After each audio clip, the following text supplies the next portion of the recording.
Welcome back, everyone. Tonight, how a mysterious death half a world away affects us. This afternoon, the chief of the Wagner Russian mercenary group, Yevgeny Prigozhin, died in a plane crash. Not an easy name to say. No. So it was a business jet carrying 10 people. All 10 people on board were killed. The plane was flying from Moscow to St. Petersburg. The 62-year-old paramilitary leader, once a close confidant of Russian President Vladimir Putin's, led a short-lived mutiny against the Russian government in late June after spending months vocally criticizing his country's top brass. Joel Samuels is the executive director of the University of South Carolina's Rule of Law Collaborative. He's also the dean of USC's College of Arts and Sciences. And Joel has studied Russian culture and politics at Princeton University and the University of Michigan Law School. And he has been to Russia and Ukraine numerous times. And Joel, when you were on 2 months ago, we talked about Prigozhin's death, pending death, if you will.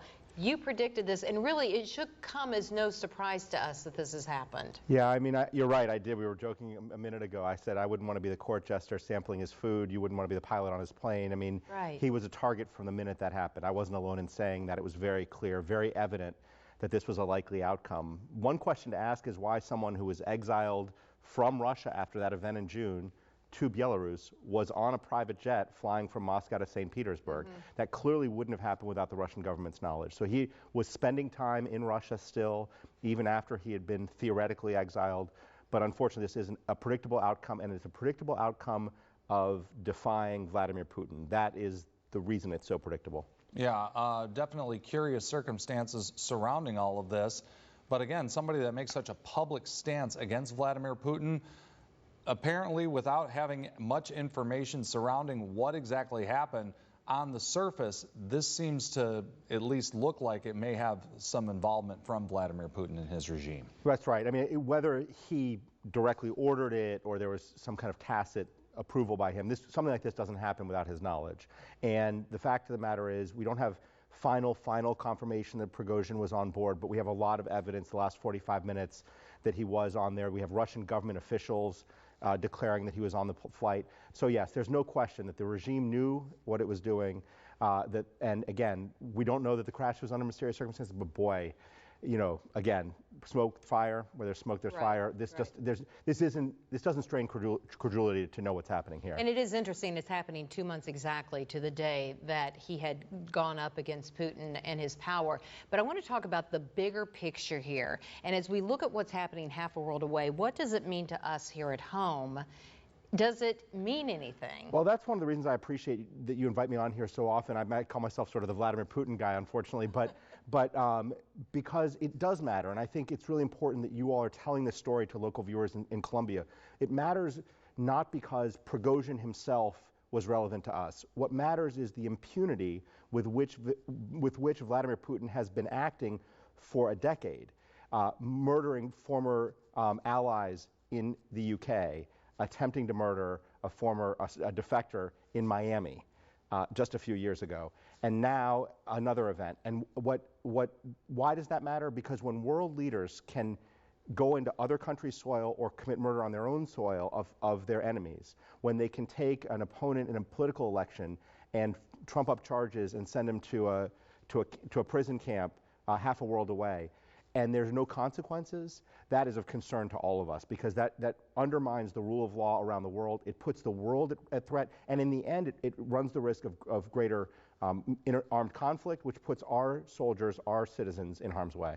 Yeah, it seems to follow at least a pattern. This kind of has the markings of this. What sort of message does this send, though, worldwide? When something like this happens, you know, you have a paramilitary leader who apparently dies shortly after criticizing. You know, what sort of message does that send? I'll do whatever I want, whenever I want. And, you know, President Biden's immediate remark afterwards was, "I'm not surprised." So, I mean, that is going to be the response worldwide. No one is surprised. And we should be concerned that we're not surprised. We should be concerned that he wrote a death sentence for himself 2 months ago, when in fact he had been Putin's strongest ally, one of his strongest key forces in the war in Ukraine. I mean, what's really interesting is, in spite of his attempted mutiny, The Ukrainians are very happy he's died, frankly, Right. because he was a key force in the early stages of the war between Russia and Ukraine. So this is really about what we're telling the world when we say we're not surprised that this happened. We should be surprised. You know, and I remember when you said if we think Putin is bad, this guy, Prigozhin, is far worse. And so I think of the Ukrainian people, and as you mentioned, they would be grateful that this has happened to them. But let's just go back to the Ukrainian people with what they've gone through. It's been more than a year and a half since the invasion from Russia. Where do you see this going? You know, it's funny. We've talked about this iteratively over the years. I mean, we were on the very first night, Yes. and we talked about how long might this last. I've vacillated over time. I now feel I don't see an end point. I don't see what the end point would be.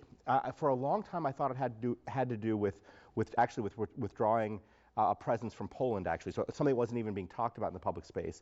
If that were the issue, we would have resolved this within the past 6 months. So the fact of the matter is, I don't see what the end is. We have offensives and counteroffensives and an ongoing war that at some point, drains the energy and attention not only of those in Europe who have maybe the governments haven't supported enough, but now in the United States where we had a very unified bipartisan support for supporting Ukraine. That has really started to fray, and particularly as we head into an presidential election year, we're going to see that become an issue. Why are we supporting, the war, supporting the Ukrainians when we aren't providing domestic support, for example? We've already started to see things about Hawaii, for example. You mentioned the presidential election, of course, the GOP debate being tonight. I'm sure this will be a topic that comes up in some form related to Russia. I'd expect so. All right.